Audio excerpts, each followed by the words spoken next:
Welcome, everyone. Today, we're diving into a fascinating topic: self-denial. Do you ever find yourself denying your own achievements or feelings? It's a common trap that can drain our spiritual energy and motivation.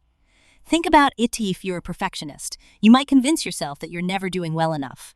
Or, if you tend to ruminate, you might replay past mistakes over and over, denying your own progress.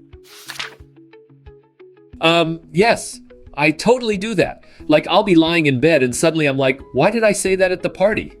It's like my brain is a highlight reel of my most embarrassing moments. Laughs. Exactly. And then there's this concept called should thinking.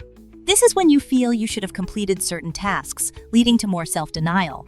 While occasional self-denial might not be a big deal, habitual self-denial can be detrimental. In psychology, we refer to this as learned helplessness. Learned helplessness? That sounds intense. Is that like when you try to fix something and it just keeps breaking so you give up? Like, I once tried to fix my old bike and it just, kept falling apart. Yes, that's a great analogy. Let me share a story to illustrate this. It's called The Farmer and the Buffalo. A poet once saw an old farmer tying a large buffalo to a small wooden stake. Curious, the poet asked why the buffalo didn't escape. The farmer explained that he had tied it there when it was young. After struggling for a while, the buffalo learned it couldn't break free and eventually stopped trying. Wow, that's kind of sad. So the buffalo just accepted its fate? Like, it's like when I keep trying to get my cat to do tricks and she just looks at me like, nope, not happening. Laughs.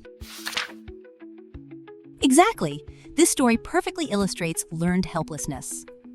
In a famous experiment by psychologist Seligman in 1967, dogs were subjected to repeated shocks. Initially, they tried to escape, but after many shocks, they stopped trying altogether, even when escape was possible. This is the essence of learned helplessness, feeling helpless after repeated failures. Oh man, that's really dark. So it's like when you keep failing at something and you just think, what's the point? Like, I tried to bake a cake once and it turned into a pancake. Sigh. Yes, when someone faces constant setbacks, they may develop a mindset of hopelessness, believing they cannot succeed. For instance, a student who fails repeatedly might feel that studying is useless and lose motivation altogether. I can see that. It's like when you try to learn a new instrument and you just can't get it right, so you think, I'll never be a rock star. Laughs. Exactly. So, do you think you have learned helplessness? Do you often find yourself saying things like, I can't, or it's too difficult? Recognizing this pattern is the first step toward change. Awareness is crucial. It allows you to pause and reflect on your feelings of helplessness. Right. So it's like shining a flashlight on the dark corners of your mind. Like, I need to find the hidden treasure of my confidence. Laughs. Yes, the essence of learned helplessness is the loss of control over one's life.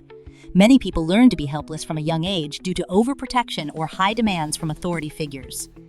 To overcome this, you need to cultivate self-efficacy, which is the belief in your ability to succeed. Self-efficacy? That sounds like a superhero power. Like, I believe in myself and I can fly. Laughs. Haha, exactly. To build self-efficacy, focus on small successes. Set achievable goals and celebrate your progress. Avoid overgeneralizing failures. Instead, analyze specific situations to understand your successes and areas for improvement. So it's like saying, I didn't fail because I'm bad at this. I just need to practice more. Like, I can totally be the next guitar hero if I just keep strumming. Laughs. Exactly. Remember, awareness is the beginning of learning and adjustment. Life is a continuous learning process. If you feel overwhelmed, take a step back and remember that temporary results do not define your worth. Small, consistent efforts can lead to significant improvements. Wow, that's really empowering. So it's not about how fast you get there, but the direction you're heading in. Like, I could be walking to my dreams, even if it's at a snail's pace. Laughs. Yes! Your direction is more important than your speed. You are worthy of your dreams, and taking action is the key to overcoming feelings of helplessness. Don't let self-doubt defeat you. Every failure is a test of your commitment to your goals. I love that. It's like every setback is just a plot twist in my personal story. Like, and then the hero faced a dragon, but they learned to fly. Laughs.